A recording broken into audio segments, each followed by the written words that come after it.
Hello, Canucks lose to Edmonton in a pretty entertaining game. McDavid gets 100 points in 53 games. Seems like he can just score at will. The way that he can throw that puck over to Draisaitl is so scary. And the way Draisaitl and Puljujarvi just was skating around with his stick up. Oh, ready for the one-timer. He's a smart guy to find his way back into the NHL. Usually that stuff doesn't happen. Usually people come in, they have these kind of like issues with their attitude or something, and they're highly skilled enough that they could just play anywhere else in the world and be the top player there.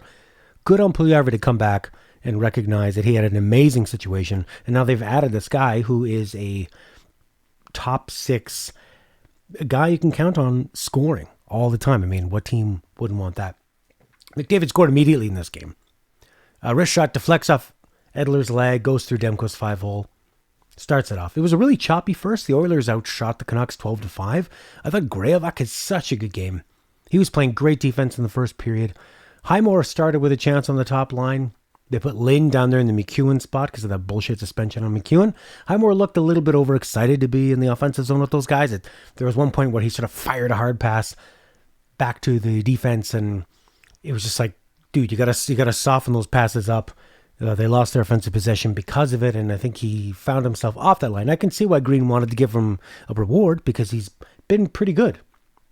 Yeah, he's never going to have the offensive ceiling as an Adam Gaudette, but he is going to do things that Gaudette can't. And even though when Gaudette gets a chance, he's more likely to score than Highmore, I think Highmore creates way more chances for people on his team and can play bottom six. He can penalty kill. I think he's a lot more useful.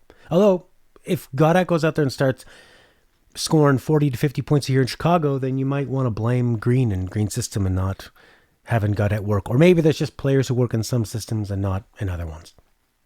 In the second period, by the way, before the second period, the Canucks were heading in their zone big time in that first period, like really struggling with breakup passes and control. They looked pretty overwhelmed, and I think the Oilers came out there. Bieksa mentioned it, that McDavid was just flying. The Oilers wanted to get this 100 points. It looked like nothing was going to stop them, and although the Canucks, I think, played a pretty good game overall, they just were no match for them. Michaelis had a couple great plays in the second period. He was moving the puck well. He checked McDavid. He threw a hit. He's definitely better than VC and Roussel. He's going to have to battle with Highmore and Hawryluk for a fourth-line spot, but with this team, he'll probably end up somewhere in the bottom six. I would be happy if they kept bringing him back 1 year at a time. I don't think anyone's going to claim him. If they do, that's fine. Could use him as like an exposed player in the expansion draft. He's quick. He's sort of like Granlund, but way faster and a little bit smarter. McDavid's playing the second period. One-handed, pushes the puck around Bo Horvat. He does all this with one hand, so he can like push the puck up the side of the boards, passes to himself. How is that for a player who doesn't need anybody else? He should have gotten an extra assist there.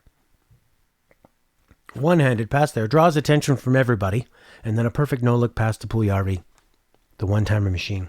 Miller, though.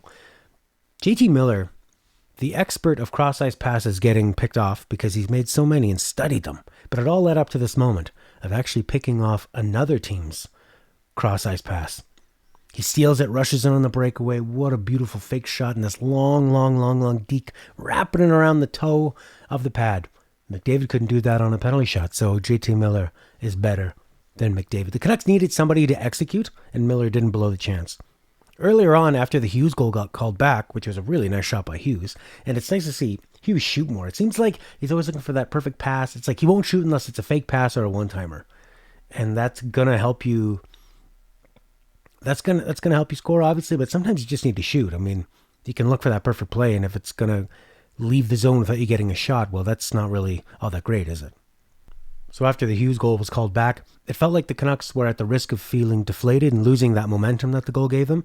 And Miller went out and he played his ass off. He had one of his best shifts because you could tell that he was looking for like, no, we're not going to lose that momentum. We're going to keep pushing. He is definitely a leader. Yeah, when things go bad, he's a double-bladed sword, right?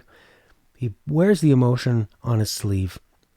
And when things are going well, you love it. And when things are going bad, they're going to go worse. So for $5 million, he's a fucking bargain. Travis Boyd scored. Horvat with the big bull rush. Nice work by J-Bone and Myers on the blue line. Puck comes out to Boyd. His shot squeaks in short side. I don't know how that went in. That's not a great goal, but I think Edmonton is going to be pretty happy with what Smith has done for them. Is that his name? Doesn't sound like his name. I think it is. Anyways, Miller got an interference penalty, which was bullshit because he was actually trying to go after the puck carrier, and McDavid set a pick, and as he was setting the pick, he starts flailing around. McDavid gets, after seeing this series, McDavid gets so many breaks, and I get it. You should call things when people are going after him and trying to slow him down, but McDavid was trying to slow Miller down from coming on a check, so that was bullshit. What happened there? I think this is when we ended up with like a 5-on-3. McDavid ends up drawing 3 Canucks, another no-look pass. Draisaitl hits a one-timer. The Canucks' brand new fourth line scores as Graovac snipes a real goal. No helmet needed. Howard like a streak down the right wing and sets up Tyler in the center. He's looking really good, isn't he?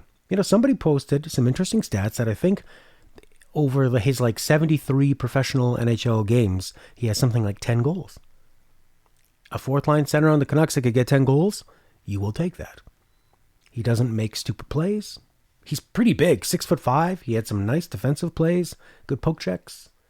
No attitude, doesn't make very much money. He can kind of hit here and there. He's not going to fight, and he's not like a devastating hitter, but I think he's the kind of guy that Travis Green's going to want to put out there, and he keeps scoring. So, oh, you know what? The 5-on-3, this came at this point of the game where McDavid got his 100th point in the 53 games. Everybody talks about his speed and his one-on-one moves, but his passing is really elite, and it goes so well with the way people cover him and the way people just sort of tense up when he starts making moves. In the third period, the Canucks came out matching the Oilers. It was end-to-end, wide open for the first 5 minutes. Graovac hustles in, he splits the D, and he gets held to draw an interference call on Larson. I think after that, his spot in the roster is probably cemented, especially, well, I really don't think they're going to bring Brad Sutter. That would be a total mistake, as in anything more than a fourth center, and they already have Graovac to play fourth line center. If Beagle comes back from whatever this injury is that he's dealing with, he's a great fourth liner, but you can't have any 3 of those guys on your third line. That'll be the toughest challenge for the Canucks to move forward. They need somebody that can go out there and don't have Horvat out there he's okay defensively, and Höglanders and Tanner Pearson, they're like a decent head-to-head matchup line, but those guys should be out there facing the second best competition and racking up the points because the other team is so worried about shutting down Pettersson and Miller and Besser. That's where Horvat, Pearson, and Höglander should be able to go in there and just clean up. So they need to find a third-line center. Maybe Nick Dowd is available. Benning? If you watch this, thank you very much. Feel free to leave any comments. I can address them in the next video. I got some other sort of evergreen videos I want to do about my all-time favorite Canuck roster. And talk about the years that I first got into watching the Canucks, which were the horrible, horrible Messier years. Once Bure left, I was on board for some reason. But thanks for watching. I'll talk to you next time.